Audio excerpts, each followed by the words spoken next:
If you look at that theory, so you have id, ego, and the superego. Ego is the reality principle, id is the pleasure principle, and the superego No, no, is make it simple. yeah, Real let me simple. let me tell you. There are different ways of looking at a psychological concept because many theorists have talked about it. The first one to talk about it was Freud. He spoke of ego as your reality principle. Whenever you are being in reality, you will work from ego. But you have pleasure also within you. You have morality also within you. So there is a fight between your pleasure that wants everything immediately and your morality that says, hey, this is not right, don't do this. And then the reality, which is your ego, gets stuck in the middle, fighting between both of them, saying, hey, you shut up, you shut up, you shut up, let's live, let's live, let's live.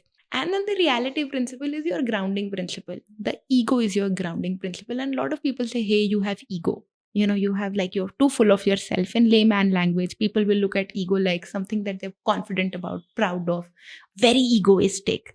From a psychological perspective, it is different. And how I define ego is how you define yourself. This is who you are, your reality about yourself. When you introduce yourself, is who you are as your ego.